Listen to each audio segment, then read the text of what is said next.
예수님을 잘 믿는데 왜 삶이 나아지지 않아요? 우리가 전도할 때 이렇게 말을 합니다. 예수 믿으세요. 그러면 복 받습니다. 예수님 믿으면 가정도 자녀도 사업도 잘 되고요. 만사 형통합니다. 아마 이런 말에 신앙생활을 시작한 분들이 과거에 꽤 많았습니다. 그런데 이 말이 정말 계속 해도 되는 말이고 맞는 말일까? 아니면 이런 말을 하면 안 되는 틀린 말일까? 저는 예수 믿으면 복 받습니다. 이 말은 맞는 말이라고 생각합니다. 맞지요? 예수님 믿으면 예수님께서 우리에게 복을 주십니다. 형통의 복을 주시고 마음의 평안의 복을 주십니다. 또 많은 사람들이 정말 원하는 가정과 자녀와 물질의 복도 주시는 분이 하나님이십니다. 그런데 문제가 하나 있습니다. 사람들은 복 그러면 지금 앞에서 언급한 것들만 복이라고 생각하는 거예요. 자녀 잘 되고 사업이 잘 되고 재물이 많아지면 복 받았어 이렇게 말하고 그 밖의 것들은 복이 아니라고 생각을 합니다. 그래서 작은 것에는 사람들이 별로 감사하지도 않고 또 공감하지 않는 거예요. 그리고 조금만 힘들어지고 어려워지면 하나님을 원망하고 심지어 신앙생활에 회의를 느낍니다. 자, 그러면 왜 이런 일이 일어나는 걸까요? 이유는 간단합니다. 그것은 기준이 항상 나기 때문에 그런 거예요.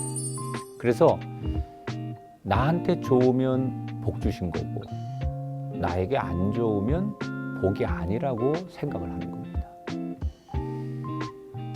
주신 하나님의 의도나 뜻은 별로 중요하다고 생각하지 않아요. 오직 받은 나만 중요하다고 생각하는 거예요. 그러니까 내가 기준이 되어서 이게 복인지 아닌지를 내가 결정하는 겁니다. 여러분, 예수님이 주시는 복은 상황이 좋아지는 복만을 의미하지 않습니다.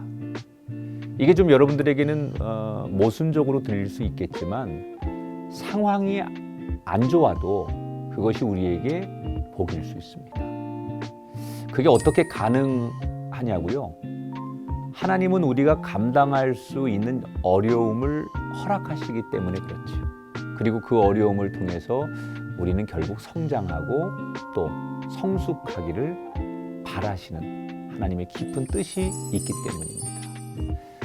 물론 상황이 너무 어려운 분들에게는 이 말이 공감이 되지 않을 겁니다.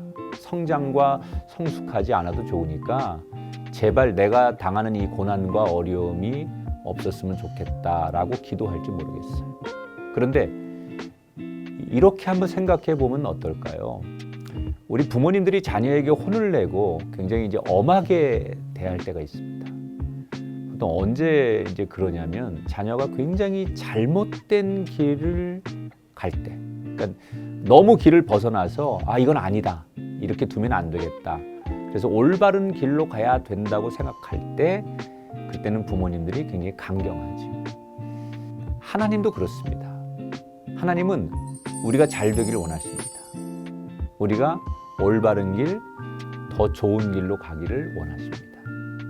그래서 우리가 복이라고 여기는 것이 아닌 시험을 때때로 우리에게 주기도 하시죠. 하나님께서 모세를 사용하기를 원하셨죠. 그런데 바로 정말 그 자리에서 사용하지 않아요. 40년이라는 시간 동안 그를 연단하고 훈련시키셨습니다. 이스라엘 백성들도 마찬가지죠. 출애굽 이후에 바로 가나안에 들어가지 않게 하시고 40년 동안 광야 생활을 하게 하셨습니다. 이스라엘 백성들은 하나님을 원망했습니다. 애굽에 있는 것이 더 나았을 뻔했다고까지 말을 했습니다. 하지만 가나안에 들어가고 그들은 광야 생활 안에 있는 하나님의 뜻을 결국 깨달았습니다. 광야 생활이 이게 저주가 아닌 축복이라는 것을 비로소 알게 된 것이죠. 여러분, 하나님은 여러분을 사랑하십니다. 여러분이 잘 되기를 원하십니다. 때로는 시험을 허락하기도 하시죠.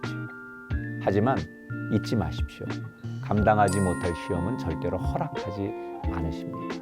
그리고 시험 당할 즈음에 반드시 우리를 사랑하시기 때문에 피할 길을 내주시고 그 시험을 감당하게도 하십니다. 오늘은 우리 모두 지난 날을 한번 되돌아보는 시간이면 어떨까 생각합니다. 정말 내 삶이 과거에 비하면 나아지지 않았습니까? 찬송가의 가사처럼 받은 복을 세어보아라. 크신 복을 알게 될 겁니다. 오늘도 하나님과 함께 걸어가며 은혜 가운데 살아가시는 아몬드 시청자 여러분 되시기를 축복합니다.